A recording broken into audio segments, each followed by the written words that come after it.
کفار اپنی مرضی سے بہت ساری چیزوں کو حرام کہتے تھے۔ ایک اصول بار بار قرآن نے بیان کیا کہ حرام کہنے کے لیے اللہ اور اس کے رسول کا فرمان چاہیے۔ حقیقتاً رسول اللہ کا جو فرمان ہے وہ اللہ ہی کا فرمان ہے، تو اللہ کی طرف سے جن چیزوں کو حرام کیا گیا وہی حرام ہے۔ لہذا معلوم یہ ہوا کہ حرام قرار دینے کے لیے دلیل چاہیے، اور حرام کی دلیل نہ ہو تو وہ چیز خود بخود حلال ہے۔ لہذا لوگوں کا یہ سوال کہ اگر یہ حلال ہے تو دلیل دو، اگر جائز ہے تو دلیل دو، یہ سوال ہی غلط ہے۔ جو ناجائز کہہ رہا ہے اسے چاہیے کہ وہ دلیل پیش کرے، جو حرام کہتا ہے اسے چاہیے کہ وہ واضح دلیل پیش کرے۔ ارشاد فرمایا قل، اے محبوب آپ کہہ دیجئے، لا اجد، میں نہیں پاتا، فیما اوحی الی، جو وحی میری طرف کی جاتی ہے اس وحی میں نہیں پاتا، محرمن، حرام، علی طاعم، کھانے والے پر، یطعمہ، جو وہ کھاتا ہے، کسی کھانے والے پر کوئی کھانا میں وحی الہی میں حرام نہیں پاتا۔ کسی کھانے والے پر کوئی بھی کھانا میں وحی الہی میں حرام نہیں پاتا، الا، مگر یہ چیزیں ہیں جسے شریعت نے حرام کیا۔ ان یکون میتۃ، یہ کہ وہ مردار ہو، میتہ طبعی موت، مر گیا، ذبح نہیں ہوا، یا ذبح تو ہوا شرعی ذبح نہ ہوا، 4 رگیں کاٹنی تھی 2 ہی رگیں کٹی اور مر گیا، 4 رگیں بھی کاٹی لیکن اگر اللہ کا نام جان بوجھ کر نہ لیا گیا، ذبح کے وقت اگر غیر اللہ کا نام لیا گیا، تو ان تمام صورتوں میں جانور جو ہے وہ مردار ہو جائے گا۔ او دم مسفوحا، یا بہتا ہوا خون، دم خون، مسفوحا بہتا ہوا۔ تو قرآن مجید فرقان حمید میں جہاں بھی خون کا ذکر ہے تو اس سے مراد بہتا ہوا خون حرام ہے۔ بہتے ہوئے خون سے مراد وہ خون ہے جو رگوں کے اندر دوڑتا ہے، جو جانور کے جسم میں جو رگیں ہیں ان کے درمیان جو گردش کرتا ہے وہ ہے بہتا ہوا خون۔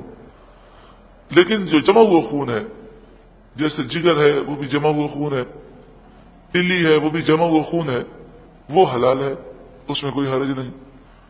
اسی طرح گوشت کے اندر جو رگوں کے اندر بہتا ہوا خون ہوتا ہے وہ تو حرام ہے، لیکن خود گوشت کے اندر بھی خون ہوتا ہے۔ اب اچھی طرح گوشت کی جیسے بوٹیاں کی جاتی ہیں تو ان بوٹیوں کو اچھی طرح آپ دھو لیجئے، اس کے بعد اب آپ قیمہ بنائیے، تو قیمہ بنانے سے ایسا محسوس ہوگا گویا کہ خون نکل رہا، یہ گوشت کا خون ہے، یہ رگوں کا خون نہیں ہے، لہذا اس صورت میں کوئی حرج نہیں ہے۔ او لحم خنزیر، یا خنزیر کا گوشت، فإنه رجس، بس بے شک پورے کا پورا خنزیر تو رجس ہے، گندگی ہے، نجاست ہے، یعنی خنزیر پورے کا پورا ناپاک ہے، لیکن قرآن نے گوشت کا ذکر کیا کیونکہ خنزیر میں جو چیز عام طور پر کھائی جاتی ہے وہ گوشت ہی کھایا جاتا ہے۔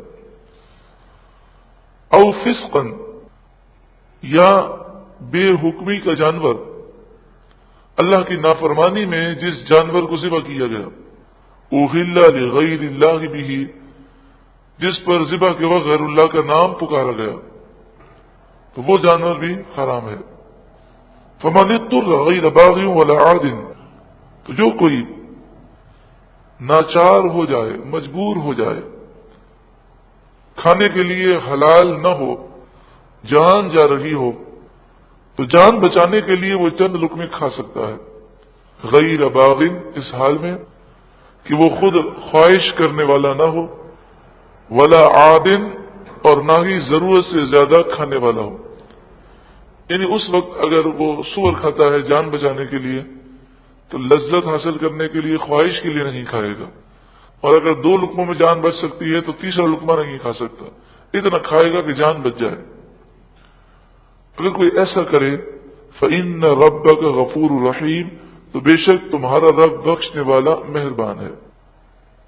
یہودیوں پر بعض چیزیں حرام تھیں، اگلی آیت کریمہ میں یہ بتایا جا رہا ہے کہ یہ چیزیں حرام یہودیوں پر پہلے نہیں تھی، انہوں نے مسلسل اللہ کی نافرمانی کی اور سرکشی کی، تو سزا کے طور پر ان پر بعض حلال چیزیں حرام کر دی گئیں، تو یہ ان کی سرکشی کی وجہ سے ایسا ہوا تھا۔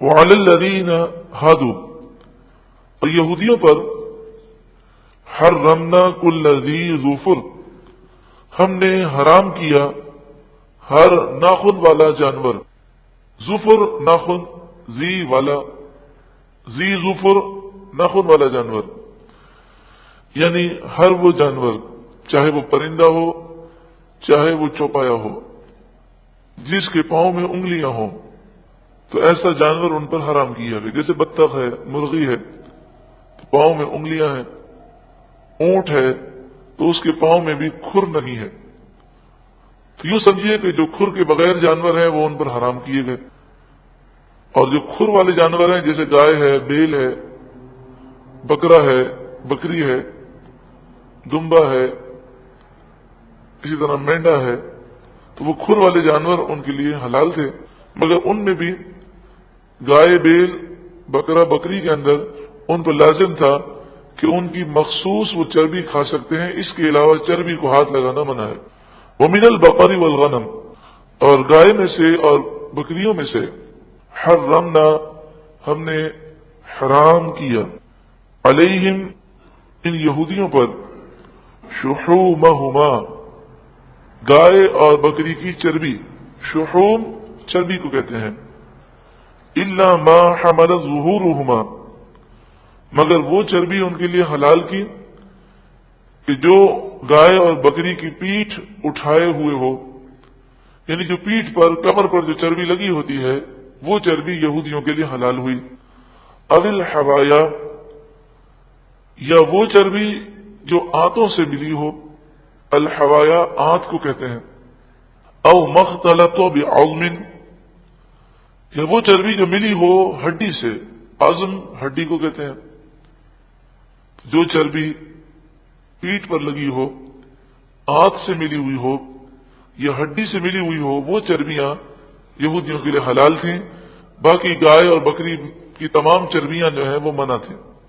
ذالک جزیناہم ببغیہم، یہ ہم نے ان کی سرکشی کا بدلہ دیا، جزینا ہم نے بدلہ دیا، ہم انہیں، ببغیہم ان کی بغاوت کا، سرکشی کا، وَإِنَّا لَصَادِقُونَ، اور بے شک ہم ضرور سچے ہیں۔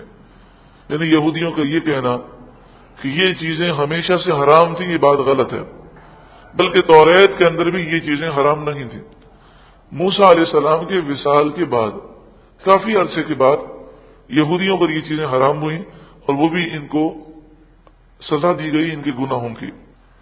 فَإِن كَذَّبُوكَ، پھر اگر اے محبوب یہ لوگ آپ کو جھٹلائیں، کذبوا وہ جھٹلائیں، فَقُلْ رَبُّكُمْ، تو آپ کہیے تمہارا رب، ذو رحمت واسعہ، بڑی وسعت والا ہے، بڑی وسیع رحمت والا ہے، تمہارا رب بڑی وسیع رحمت والا ہے۔ ذو رحمت واسعہ، ذو مانے والا، واسعہ مانے وسیع۔ یہاں پر آپ سوچیں کہ فرمایا جا رہا ہے کہ اگر وہ کافر آپ کو جھٹلائیں تو آپ ان سے کہیں کہ اللہ بڑی وسیع رحمت والا ہے، تو اس میں ربط کیا ہے، مطابقت کیا ہے؟ تو فرمایا کہ اس سے مراد یہ ہے کہ آپ ان کافروں سے یہ کہہ دیں کہ تم مجھے جھٹلا رہے ہو، اس کے باوجود تمہیں جو مہلت ملی ہوئی ہے یہ رب کی رحمت سے ہے، یہ مہلت اس لیے ہے تاکہ تم توبہ کرو اور ایمان لے آؤ، اس کا موقع دینے کے لیے تمہیں مہلت دی گئی ہے، لیکن جب اللہ کا عذاب آئے گا اور مہلت ختم ہوگی، وَلَا يُرَدُّ بَأْسُهُ عَنِ الْقَوْمِ الْمُجْرِمِينَ، اور اللہ کا عذاب نہیں ٹالا جائے گا مجرم قوم سے، ولا یرد نہیں ٹالا جائے گا، بأسہ بأس مانے عذاب، اللہ کا عذاب عن القوم المجرمین مجرم قوم سے، یعنی اللہ کی رحمت بڑی وسیع ہے، وہ توبہ کے لیے مہلت دیتا ہے، پھر بھی تم توبہ نہیں کرو گے تو جب عذاب آئے گا وقت پر تو کوئی اسے ٹال نہیں سکے گا۔ سیقول الذین اشرکوا، ان قریب مشرکین کہیں گے، ان قریب مشرکین کہیں گے،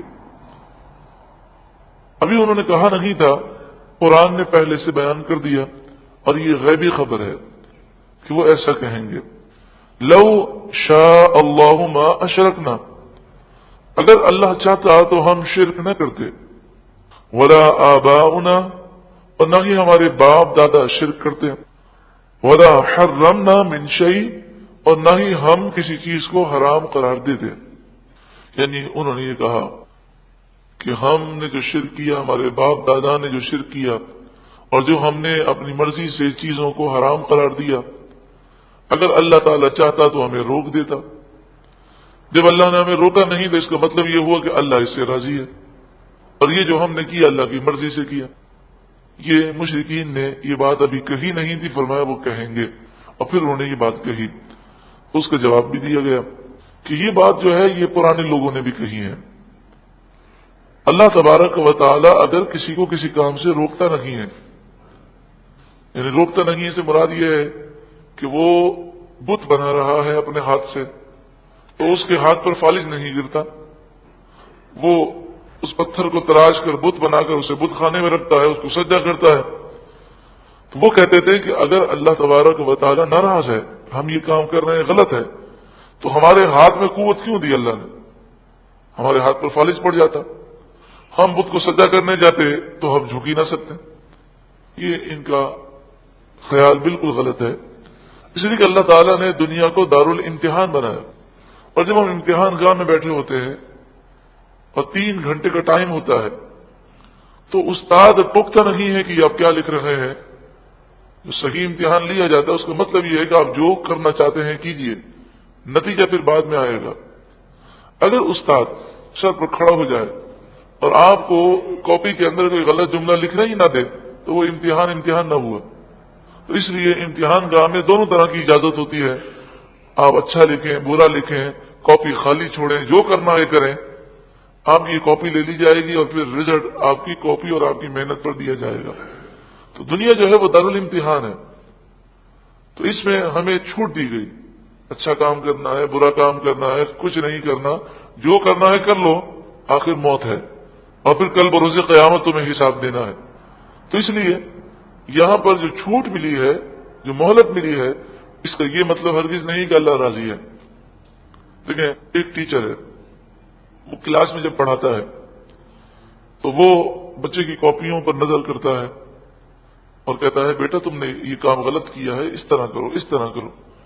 پھر وہی ٹیچر سالانہ امتحان لیتا ہے یا وہ ششماہی امتحان لیتا ہے، تو اس وقت اگر وہ اچھا ٹیچر ہے 3 گھنٹے کا یا 2 گھنٹے کا جو بھی ٹائم دے گا، اس ٹائم کے اندر وہ بچے کی کاپی پر نظر نہیں رکھے گا، یعنی نظر سے مراد یہ کہ اس کو روکے گا نہیں، جو کرنا ہے کرتے رہو۔ پھر کیا ہوگا جب امتحان ختم ہو جائے گا، جب رزلٹ آؤٹ ہوگا تو وہ کاپی اسے دکھائے گا اور کہے گا دیکھو تم نے یہ غلطی کی ہے، یہ غلطی کی ہے، یہ غلطی کی ہے۔ تو بتائیے کہ ٹیچر کی رضا کس میں ہے؟ استاد تو اس صورت میں راضی ہوگا کہ آپ اچھا کام کریں گے، لیکن 3 گھنٹے جو اس نے ٹائم دیا ہے اس کے اندر اس نے آپ کو مہلت دی ہے، تو یہ مہلت یہ اس کی طرف سے یہ اجازت اس بات کی دلیل نہیں کہ وہ برے کام سے راضی ہوتا ہے، بلکہ راضی تو استاد کس سے ہوگا؟ وہ جو کاپی دکھائے گا اور کہے گا دیکھو یہ بچہ ہے جس نے اتنا اچھا کام کیا ہے، میرا دل خوش ہو گیا۔ اس سے معلوم کیا ہوا کہ 3 گھنٹے کا جو وقت تھا اس وقت کے اندر استاد سب کچھ دیکھ رہا ہے لیکن روک نہیں رہا، تو اس کا یہ مطلب نہیں کہ وہ اچھے اور برے دونوں کام سے راضی ہے، بلکہ راضی تو اس صورت میں ہوگا جو کام اچھا کرے گا۔ تو انہوں نے یہ سمجھا کہ اللہ تعالیٰ ہمیں روکتا نہیں ہے تو اللہ راضی ہے۔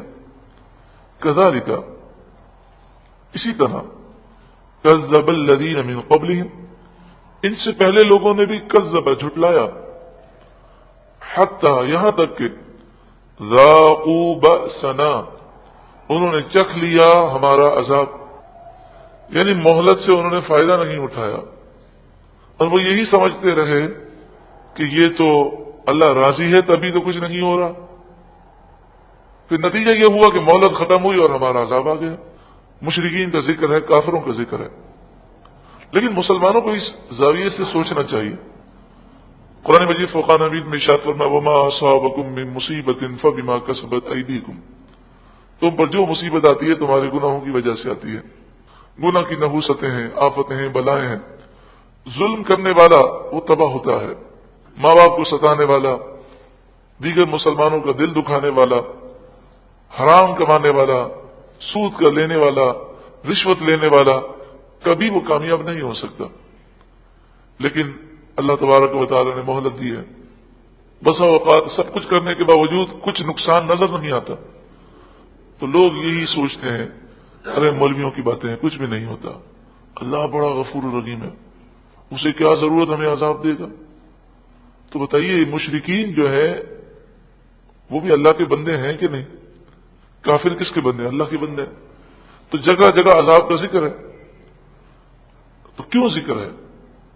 تو وہ اصل میں اپنے دل کو تسلی دینے کے لیے ایسی باتیں کرتے ہیں۔ نماز پڑھی نہیں جاتی، فجر میں اٹھا نہیں جاتا، حرام روزی چھوڑ نہیں سکتے، تو اپنے ضمیر کو وہ مارنے کے لیے، تسلی دینے کے لیے کہتے ہیں ارے مولویوں کی بات ہے، اللہ بڑا غفور رحیم ہے، وہ تو 70 ماؤں سے زیادہ پیار کرنے والا، اس میں تو کوئی شک نہیں ہے کہ وہ 70 ماؤں سے زیادہ پیار کرنے والا ہے۔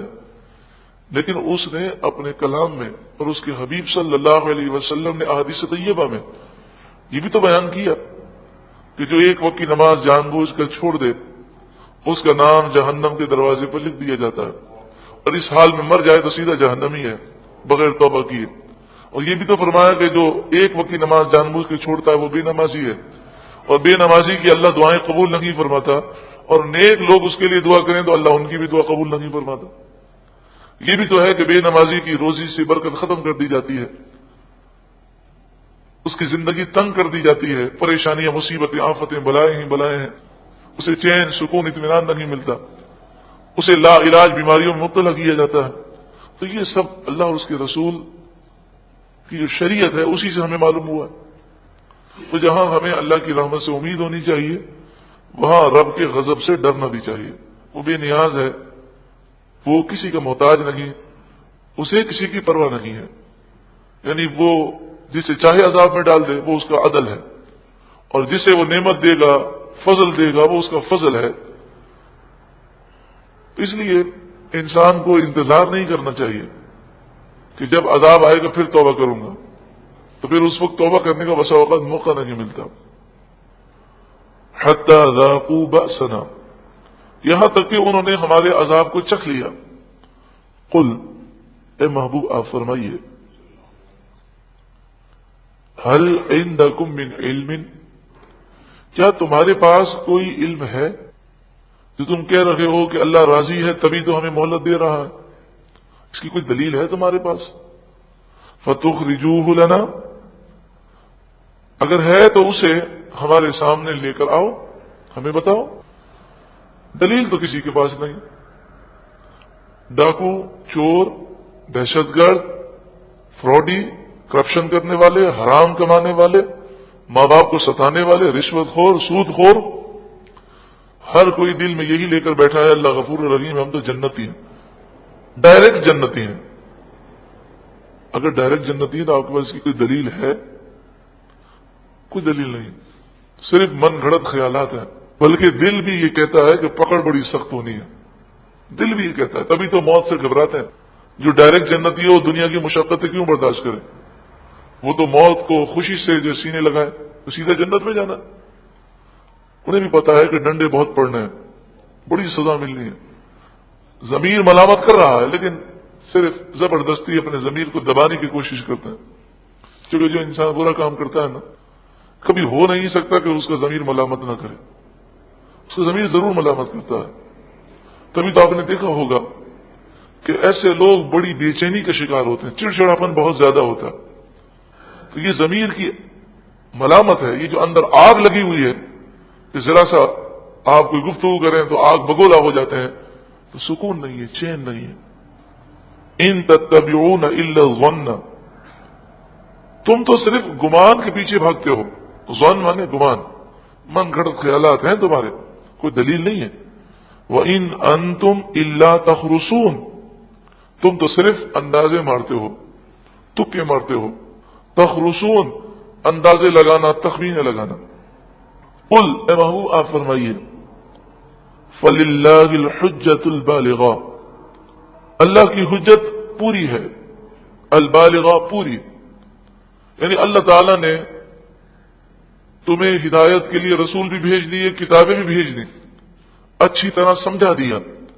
اب کل بروز قیامت تم کوئی عذر پیش نہیں کر سکو گے.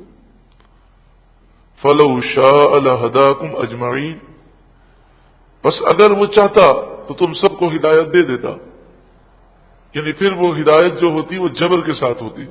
یعنی جبر سے مراد یہ ہے کہ انسان جو ہے وہ گمراہی کا راستہ دیکھتا ہی نہیں، ساری دنیا میں ہدایت ہی کا راستہ ہوتا تو پھر یہ امتحان گاہ نہ ہوتی، یہ دارالامتحان نہ بنتا.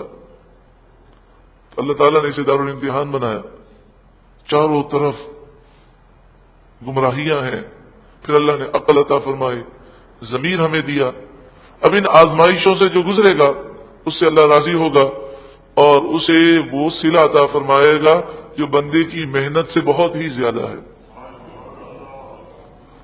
آپ دیکھیں نا کہ اگر 5 وقت کی نماز ہے، رمضان کے روزے ہیں، اس سب کو آپ جتنی عبادتیں فرض ہیں، واجب ہیں، جو چیزیں ہم پر فرض ہیں، واجب ہیں، اس کو آپ کاؤنٹ کر لیں اور اس کو آپ اس انداز میں لیجیے ایک مزدور کی مزدوری. تو ایک مزدور جتنی محنت عبادت میں ہوتی ہے اتنی محنت اگر کرے تو مجھے بتائیے کہ اسے دنیا کے اندر مزدوری کتنی ملے گی؟ کیا کوئی شخص ایک دن کہیں گزارے اور پھر اس کے بعد تھوڑا چل کر دوسری جگہ پر جائے، وہاں پر تھوڑا وقت گزارے اور پھر چل کر رات کسی جگہ گزارے تو کیا اسے کروڑوں روپے مل سکتے ہیں؟ لیکن حج کے اندر بتائیے محنت کیا ہے. مینا کے اندر خیمے لگے ہوئے ہیں، ان خیموں میں ایک دن گزارنا ہے، 5 نمازیں پڑھنی ہے، 8 ذی الحجہ کی ظہر سے لے کر 9 ذی الحجہ کی فجر تک. اور یہ بھی پڑھنا فرض نہیں بلکہ سنت ہے. فرض کیا ہے؟ میدان عرفات میں داخل ہو جانا، ظہر وہاں پڑھنا، عصر وہاں پڑھنا، اور جب غروب آفتاب ہو جائے اس وقت دعا کرنا، اور اس کے بعد رات جو ہے مزدلفہ میں گزارنا. اب بتائیے میدان عرفات میں چند گھنٹے جو گزارے جاتے ہیں اس میں کیا محنت ہے.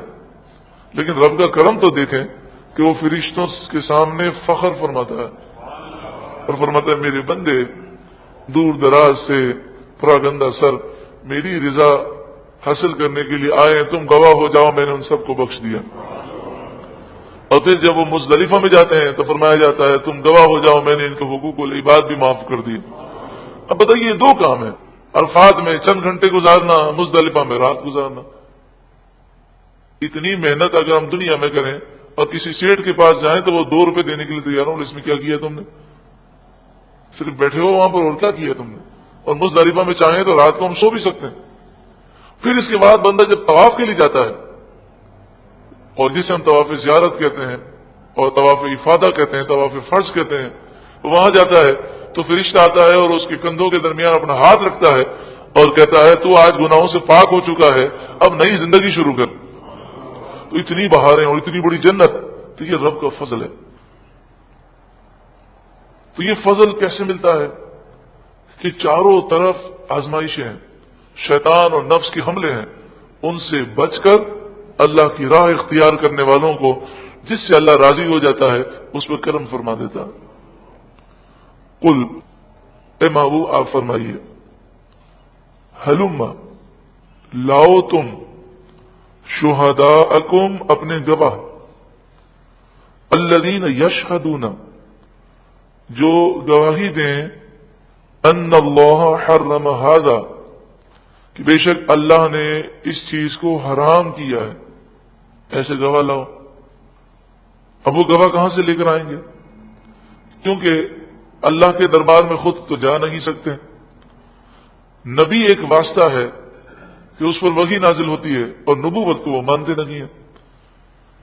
لیکن پھر بھی اگر وہ جھوٹی گواہی دے دیں اور کہیں ہاں جی ہم گواہی دیتے ہیں، فَإِن شَهِدُوا، پھر اگر وہ جھوٹی گواہی دیں اور کہیں کہ ہاں اللہ نے اس چیز کو حرام کیا ہے، ہم گواہی دیتے ہیں، فَلَا تَشْهَدْ مَعَهُمْ، تو تم ان کے ساتھ گواہی مت دینا، چونکہ یہ گواہی ان کی جھوٹی ہوگی، صرف خواہشات کی پیروی میں اور جھوٹ کے اندر انہوں نے گواہی دی ہے۔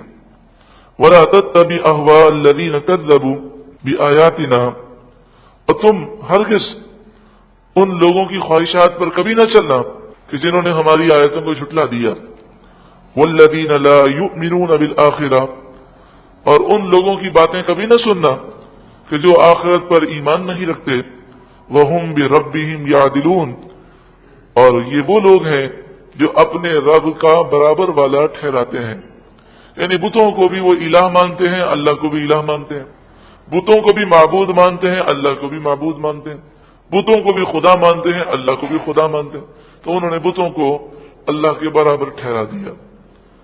اس آیت کریمہ سے واضح طور پہ معلوم ہوا کہ نیک لوگوں کی باتیں سننی چاہیے اور اسی کے مطابق زندگی گزارنی چاہیے۔